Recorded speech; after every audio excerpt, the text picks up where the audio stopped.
I'm not too worried. I just realized my mic was off. Oh man. I looked over and the button wasn't even pressed. This is why I need y'all in the comment section to let me know. But this is my fault for not having a big enough podcast where I don't have one person to comment and say, hey, your mic's not on. It's embarrassing. But we move. Anyway, I'm just going to keep on going to what I was saying because I know what I'm talking about. And that's really all that matters here is you guys don't really chime in much anyway. I got 0 viewers right now, so I'm just riffing. This is too generic, and we're down to one generic white guy. So let, let me cook here. Anyway, Shea defensively is just so much more elite than Dame defensively. And then even offensively right now, I would take Shea over Dame. So there's a big discrepancy there at the point guard. But you have a wily vet like Dame Lillard who could really get things done. And that's what we're looking forward to. We're looking forward to Dame using all of his tools in his toolbox to get this dub in the NBA Cup. I think it can be done. I really do. There's a lot of trade talks right now as well, and I don't think the Bucks want to disrupt their whole juju right now they got going on. But from what I've heard, is the potential trade is like Dorian Finney-Smith and Cam Thomas potentially to the Bucks. Which I mean, Cam Thomas to me, starting shooting guard. He's not no six man to me. Gary Trent could be the six man. You're telling me Gary Trent's a better like? I don't know, man. I don't know what they want because Gary Trent can't defend a lick. I don't think he could guard me. Like he really just doesn't do shit on defense, and it's kind of sad. And there's a couple guys kind of like that left, like Pat Connaughton. My God, Pat, I love Pat. You know I ride for Pat, but just not lately. Not lately. He just hasn't had that it factor, and I feel like the past 2 years he's been gone. He's not really a player I want to bank on. And if those are my two shooting guards, come on, we're not going to start Cam Thomas. Let's be real here. And he's always looked up to Dame. In his draft workouts and in his interviews, they said, "What's the player you want to be like?" He said, "I want to be like Dame Lillard. I want to be a scoring 1-2 guard. I want to get 25 plus a night. I want to hit big shots. That's what I do." And they laughed at him. Now look at him, averaging 25, best player on his team, hitting big shots. So my opinion on Cam Thomas, and I think the league's opinion on Cam Thomas is two different things.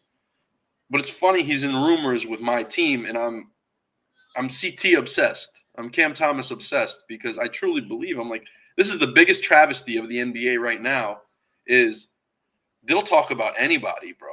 They'll talk about Herb Jones for 30 minutes, and it's like I get it. Let's show Herb Jones some love. But then when we tune in and then we switch the topic to Cam Thomas, it's he's a bucket, he's a gunner, but the bucket is like it's a backhanded compliment. You know what I'm saying? If you know what a backhanded compliment is, or like a microaggression, like something like that, you know, you're cute for a white boy. You know, just as an example, for a white boy, like you can't just say you're cute.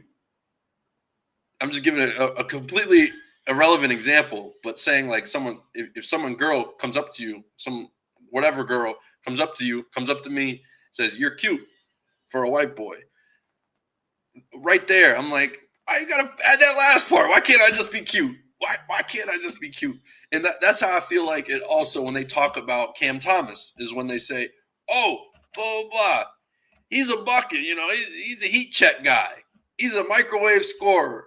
It's just like, why can't you just say he's talented at scoring? Why did you have to say all he could do is score?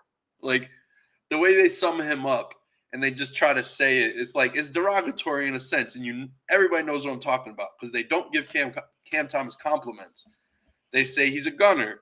He could score. He shoot. Oh, he likes any shot that he's got the ball in his hands. Blah, blah, blah. But they never actually talk about how he scores and the proficiency in which he scores at. Like, they just say, oh, it's this. It's lazy. It's like, it's disingenuous. It doesn't actually mean anything when you just say, oh, he's a gunner. A guy can score. It's a backhanded compliment because you don't talk like that about anybody else. Guy scoring 25 a game. He's 23 years old. And then they go to Jalen Green. Oh, my God, he's electric. The way he does this and that and this and that. And it's like, let's compare their stats. Let's compare their play style. Let's even compare some team records and efficiency and all the PER and all these other little analytics, fourth quarter scoring. You compare everything, shooting efficiency, three-point percentage, free throw percentage, field goal percentage, turnovers per game. You name it. Like, it trends in one way, but then you turn in the ESPN and they're talking about this other player who's older than him or same age, and they're talking about this guy is a next young up-and-coming superstar with all this room to grow, and there's so much potential, but he's just not there yet. And then they go to Cam Thomas, and he's a 22-year-old kid averaging 25 points a game, and then they go, well, he's a ball hog. He's a ball hog. That's why he gets 25. You know, that's why what I'm saying is it comes off disingenuous, because when you compare what they're saying to the rest of the people, they're going, Jalen Green, you can score. And then they go, Cam Thomas, you can score for a ball hog. Like, that's basically what they're saying through all the media narratives and everything else. Look through it. I mean, who's the highest scorer right now in the 2021 class? Not Jalen Green. It was the guy who was picked 27th. 27th on the list is the guy who was actually the best player on that list. And I've been telling you that for a very long time. And now he's the number one scorer in his draft class, averaging 25 for the Nets. But it's cool. He's in rumors going to the Bucks. If I get my two favorite players on the same team, bro, the NBA simulation is simulating. I'm good. I'm happy. Let's get it. Next couple of years are going to be great, because that means Giannis is going to stay because there's new young talent, a new young scoring guard superstar that I wish he always had. I was saying it forever. Before we even got Jrue Holiday, I was begging for Kemba. Back when Kemba's knees were healthier. This was even before the Celtics got their hands on Kemba, and we found out Kemba had nothing left. That's what really happened. But, you know, I really wanted Kemba. I wanted a scoring guard next to Giannis. You needed it. A volume 3 shooting scoring guard. Very specific. But it was very important. And we've seen it now. Jrue Holiday shoots threes at volume, locks up on defense. It's all they needed. They didn't need anything else. But the problem was so much times before that, it was always just some knockoff guard. And they were just dealing with nonsense, you know? Like, his point guard, his rookie year, who was it? Nate Walters? I got to sneeze. Excuse me. Sorry. Nate Walters, Jared Bayless, Michael Carter-Williams. Like, these guards were horrendous. Horrendous. He had Rashad Vaughn in the starting lineup. You remember Rashad Vaughn from UNLV? Like, these are the guys that he was playing with prior. And I'm just like, yo, just get him a guard. And finally, they traded for Jrue Holiday. And it was the best trade ever, and they won a championship. Me, I wanted, like I said, prior to the trade and everything, I wanted Jrue or Dame. Those were my guys, Kemba and Dame. I'm like, the perfect mold next to Giannis. It gets the ball out of Giannis's hands a little bit more, lets them shoot. It also will just create space and a lane for Giannis to attack on. I think he's a great rebounder. He crashes the rim hard. And also, if you're shooting a lot of threes bounce off the rim differently than twos. Threes have a totally different launch angle and trajectory. So when they bounce off the rim, and you got a guy like Giannis who's 7 feet tall, athletic as hell, can jump in any direction, can jump up, left, right, any way, covers a lot of ground. Now you got a guy shooting volume threes. Even if he misses, You got Giannis running like a bat out of hell at the rim. In the rim, the ball is coming off the rim in some direction, and Giannis's consistency, his drive, and his hustle will get him that ball and get him the offensive rebound and create a new possession. And we're seeing some of that. And that's what Giannis's best qualities really are, is his work ethic, his like just his heart. He doesn't stop. No matter what happens, Giannis just keeps going. Like I look at it all the time. Even on shots where like, they go in. Giannis is still, when that ball is going near the rim, Giannis is pre-jumping. He's already boxed out. It would have been his rebound if it didn't go in. But he just always is there. He's always jumping. You see it goes through the rim. Like, he plays until after the whistle. I had a football coach who used to tell us that. Play after the whistle. You hear the whistle, then you stop. You don't stop at the whistle. You hear the whistle, then you stop. Like, I can't explain it any better than that, but that half a second extra is what you need to play for. Always play a half a second ahead and always keep going, because you don't know when the play is going to be ruled dead. So you got to hear that whistle and then stop. You can't anticipate a whistle or anything like that. Anticipate it going in. Giannis plays the same no matter what. He's a very honest player, but it pays off. Like I said, he crashes the glass every time. He's not going to take the plays off, which makes Dame that much more valuable. And I think that's what's going to really play out when they play the Thunder, is just guys crashing the glass harder, bigger guys. Kenrich Williams is not going to do some up and unders the way he did if you watched that Rockets game last night. Oh, my God. But Kenrich Williams is cooking Steven Adams on the block. Kenrich Williams, he's 6'5". It's ridiculous. He's hitting post moves on a 7-footer. But Steven Adams isn't a shot blocker the way Brook Lopez is. So I think that's the big difference. I think you're not going to get these easy buckets on Brook Lopez the way you do with Kenrich Williams on Steven Adams. Like, some of it is just a travesty. Şengün, not the best shot blocker. He's really great at going vertical, though. But the refs are trash at calling verticality anyway. But he's a very disciplined defender. I like Şengün, but he's not a shot blocker. He's not a shot deterrent. You can't measure the shots that actually don't happen, if that makes sense. But Brook Lopez deters shots the same way Wemby deters shots. Obviously, Wemby, I think, has another level of deterring shots that nobody can really calculate. But Brook Lopez has been a Defensive Player of the Year candidate multiple times, and it's earned. It is not just some title given to him or whatever. That is something he earned. And I just have a strong belief in him. And I think he's going to do a lot better than what Şengün and Adams could do on defense. He also could space the floor much better than Şengün and Adams on offense.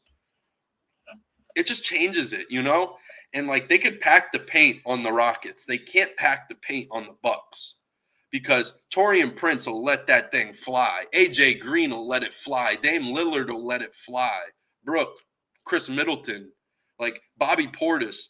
I can name the roster 10 deep and say everybody lets it fly. Except Giannis now. Giannis refuses to shoot threes. He's only taken, I want to say, like 15, give or take a few, but 15 threes this year, and they're 20-plus games into the season. So he's not gunning for threes the way he was and trying to just be hard-headed and keep shooting, whatever. You'll get better at it, just a numbers game. Now he's taking it 5 feet in, and now he's killing it and leading the league in the mid-range shot. That's his shot. It's feeling like KD. It's feeling like prime Westbrook right now. It's feeling like DeMar DeRozan at the free throw line. Like, Giannis is money from the midi. It's incredible to see.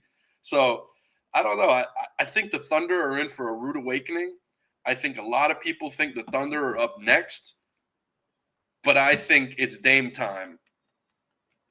And the Knicks kept talking about buying new watches. That's all they kept talking about, but they ended up losing. I know one guy who is the Mr. Watch, and it's Dame Lillard, Dame time.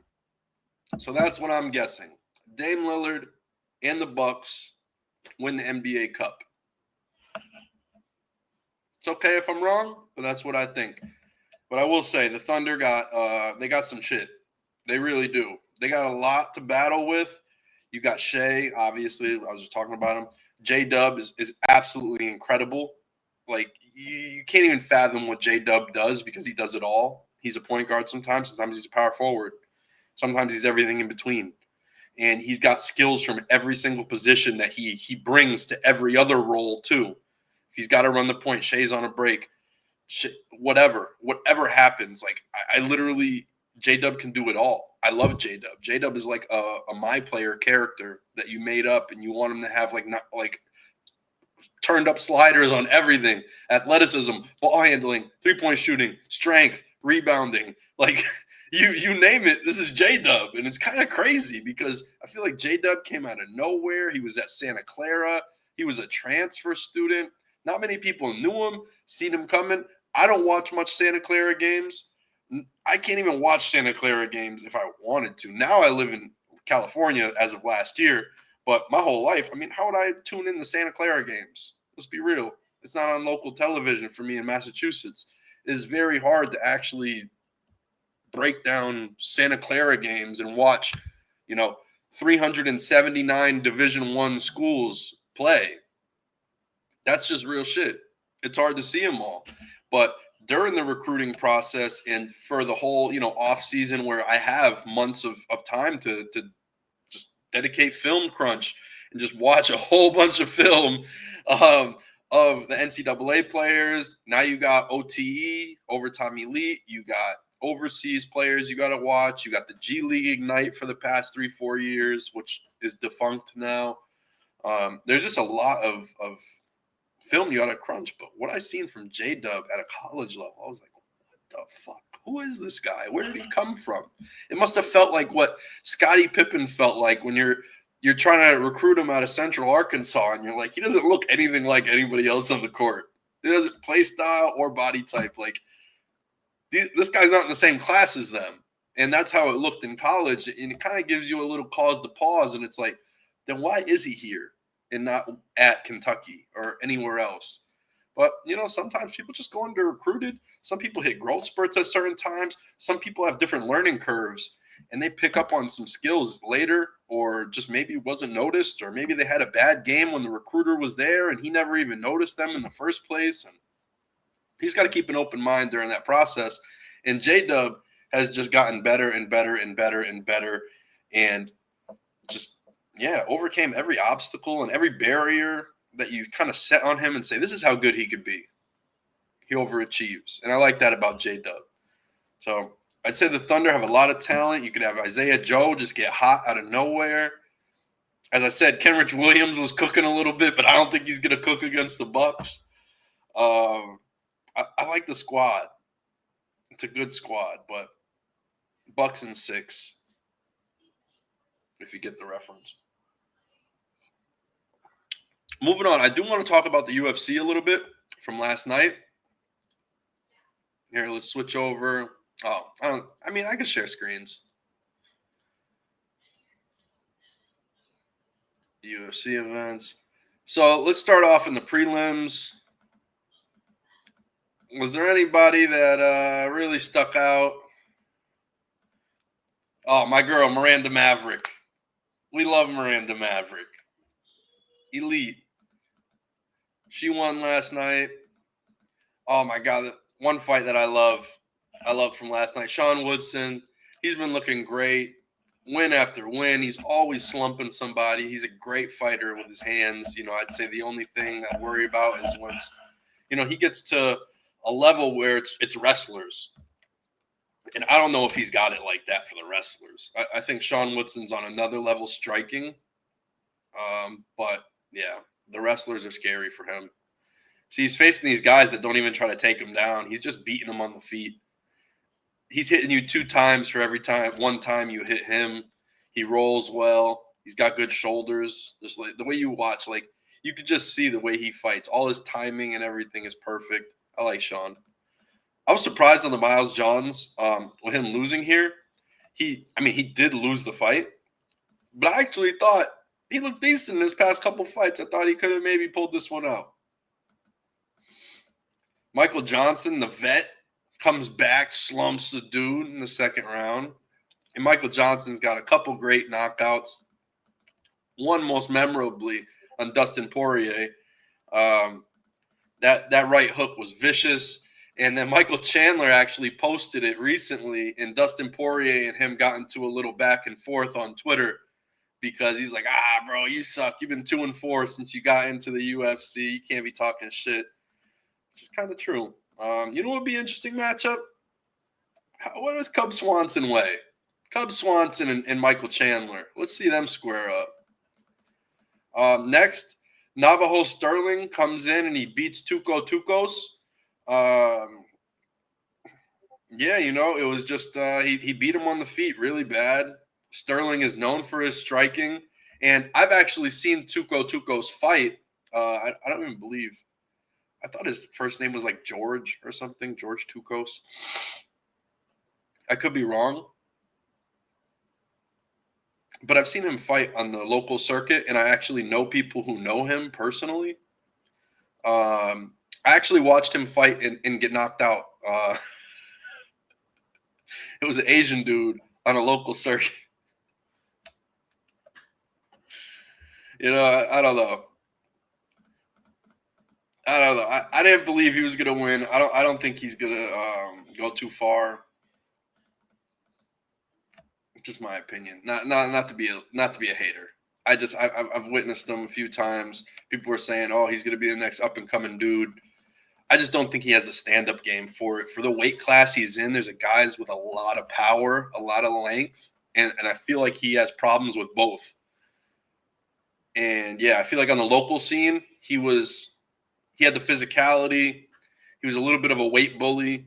But now when he's fighting guys who are all weight bullies, when you get to the big time and it's all the best of the best guys who are the number one top dogs in all their little regions, now it's the best of the best. I just don't think he can hang.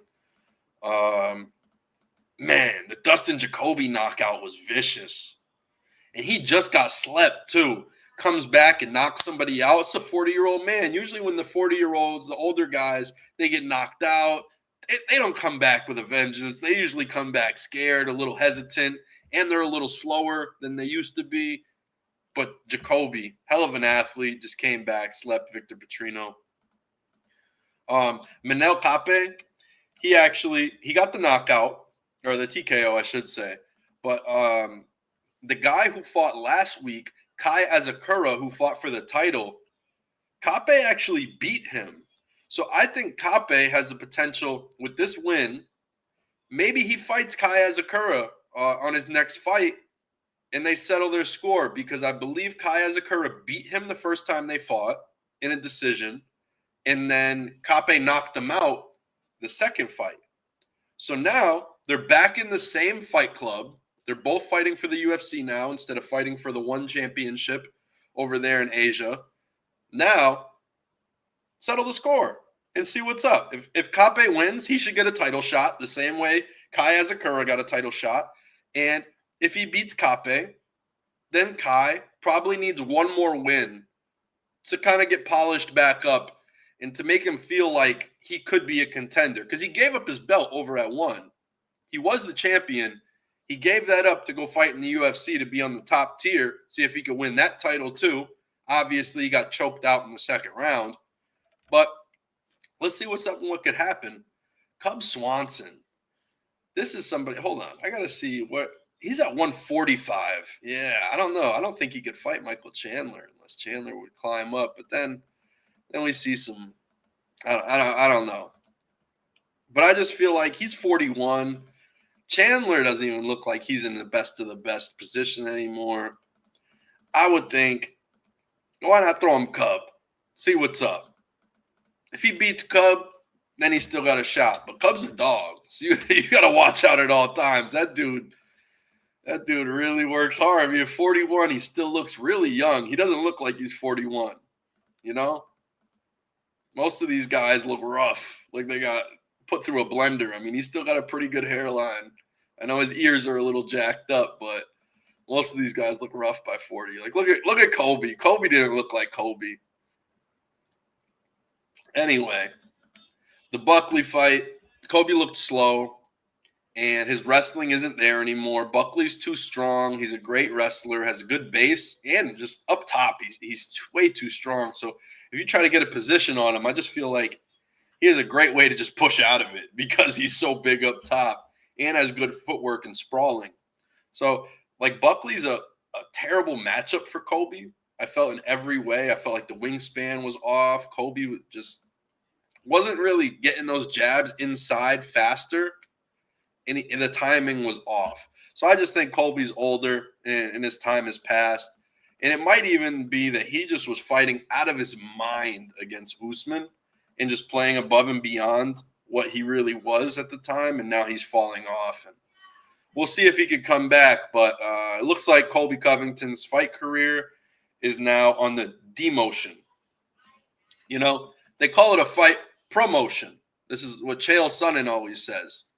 Fight promotion. Well, you either get promoted until you get demoted in the card.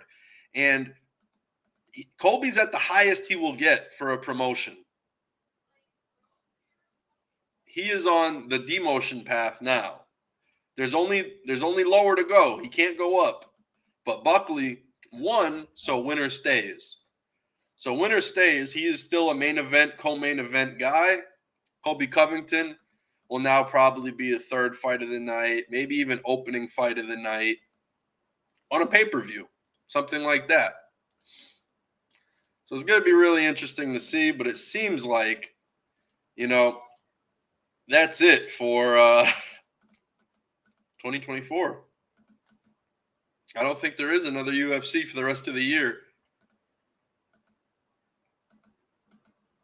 Doesn't look like it. Nope. Yeah, so that's the UFC. It was a pretty good card. It was a fight night. It wasn't necessarily like one of these pay-per-view events. I thought the one the week before with Kai Azakura, that one's pretty hype. But this week was knockouts. Just knockout after knockout after knockout, which that's what the fans really like. And it's a definitive finish. I like a definitive finish. I don't want to be like, oh, the judges robbed him, because that's what we said the last 2 weeks. We watched the Volkov fight against Gane. Gane won, and he's looking around like, does that mean I have to fight John Jones again because you gave me a bullshit victory? Is that what it really means? Do I have to fight John Jones? Do I have to really get in the cage and fight this man again? He looked pissed. He walked out of the ring. They said he won, and he walked out mad. That goes to show you he don't want to scrap. His heart ain't in this shit. If you get mad when you win a split decision, man, you got a whole other thing coming. So, shouts to Volkov and shouts to Aljamain Sterling last week, too. I think he got robbed against Evelev. So, yeah, Volkov and Sterling got robbed last week. And this is what I'm saying. This week, knockouts. No bullshit finishes where you're like, no bullshit decisions where you're like, oh, the refs, man, they got involved. They did too much. This is Vegas. It's rigged. They wanted this guy to win. Yeah. We don't have that this week. But we got a definition, and that's what we're going by. Cub Swanson knocked the dude out. Manel Kape knocked the dude out. And then you got your main event. Doctor stoppage, not a knockout. But how many doctor stoppages can Colby Covington lose by before we just say you lost? He had the broken jaw with Usman. He kept fighting, and they were like, yo, we got to stop the fight, And then there's last night, another doctor stoppage. But these are main event fights, and they're just all ending in doctor stoppages. Like, at some point, you got to be held accountable. I know you got cut, and you didn't give up. You didn't lose a position necessarily to get the loss, but you just can't keep going out there and look like a butcher, was just hacking away at your face, and now you're all bloodied up, and the ref has to stop it because there's too much blood on the ground. At some point, those are losses, and we got to just chalk them up to that. But regardless, finishes throughout the night, and we love those for the UFC, so nobody's bitching, complaining about their bets or anything else. You do got knocked out or you do knock the guy out. That's it. You won or you lost your bet. There's no crying and going, oh, this is rigged. Bah! That's what we want. We want finishes every fight. So next, I want to talk about Fast Break, which is NBA fantasy, but it's just on this specific website, NBA Top Shot. Let's go to Fast Break right here. And let me see. All right, let me zoom in a little bit. Let me see if that looks better. How's this look? Is that looking good? Should I zoom a little more? Maybe one more. Let's see how that looks. All right, that looks good. Okay, so Fast Break last night, I actually think it's glitched, and I think I won. Because when I look at this, tell me if I'm bad at math or not. Because I don't know. I don't know if I'm bad at math. When I look at this, it says points in the paint, 44, right? 44 points in the paint. 10 points in the paint here, Brook Lopez. 18 points in the paint, so that's 28. 10 points in the paint from Şengün, that's 38. Plus 6, 44. My Giannis ones aren't counting. For some reason, it's glitched. And I got to hit up Top Shot about this because I think I won. I think I came in first last night, and my Giannis is glitched. So for some reason, it's not counting.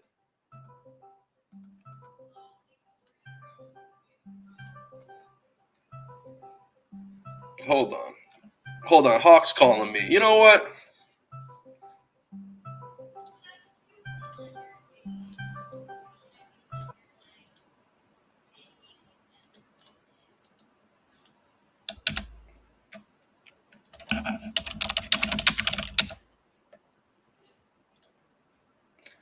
All right. So basically, sorry, Hawk was calling me. My bad. But look at this. If we go to the leaderboard, the highest score is 84, right? 84. And if we look, Giannis got 17 points. 1 offensive rebound, 16 points in the paint, 84. 17 plus 69 is more than 84. 17, right? 17 points because they didn't count the offensive rebound and they didn't count, obviously, the points in the paint. So if his thing is not glitched, see, his shows offensive rebound, 16 points in the paint. I have more points than him. That's the way I see it. What's good, Hawk? Welcome to the show. Too generic. Glad to have you on. I'm on the show? Hold on 1 second. I got to put the... What's up? Can you hear me? I can hear you, but I'm just waking up. Oh, no, I was just saying what's up. You were calling, and this show, we're throwing this one away. I had my mic muted for the first 20 minutes. I didn't even realize. Oh, my God.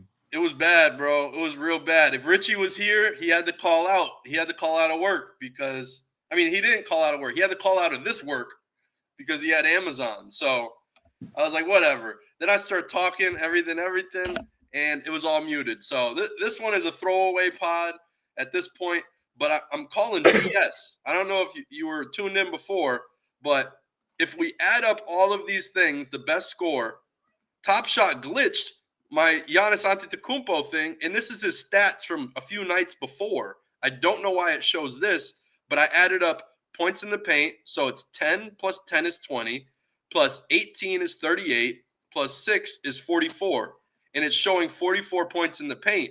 But when I look at the leaders, Giannis had 16 points in the paint, and they're not counting that for me.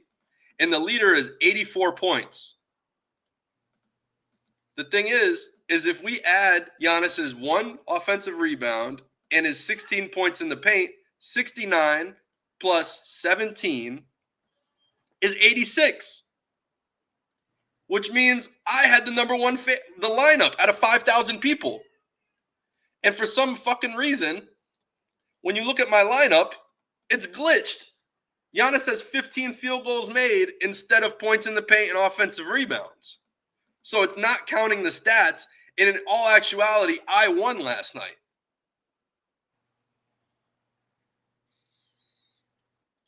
I definitely would have submitted a ticket.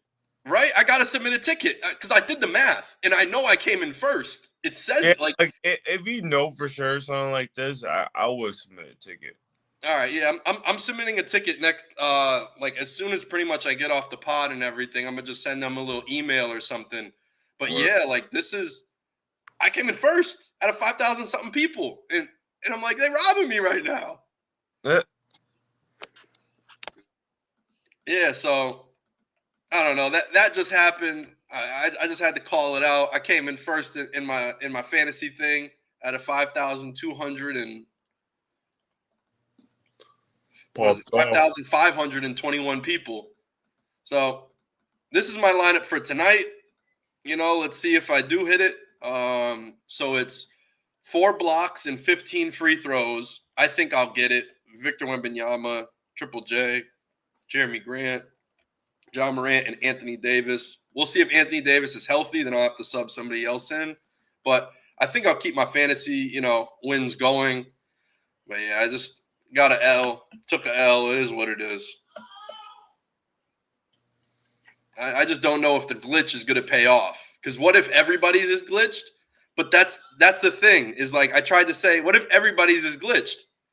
Then why is this guy's Giannis showing on his – oh, my God. Here we go. Talk about glitch. Now the page just goes haywire. Start scrolling for no reason. All right. But yeah, so I think I got the dub, and I should win some bread for that. So we gotta fix this shit. They're trying to cheat me out of some bread. But other than that, I mean, I don't have too much more of the show. I went off the first 15, 20 minutes, and it was on mute. I tried to make up for it and recite some of the things I remember I said and go on a roll, but yeah, it's been all out of sorts. So that's pretty much it. And I don't know. I thought it would actually be pretty funny to bring you on because I knew you didn't expect to come on, but nobody's keeping Brother, up with my mom. So you can say hi to my mom, and she's my only viewer.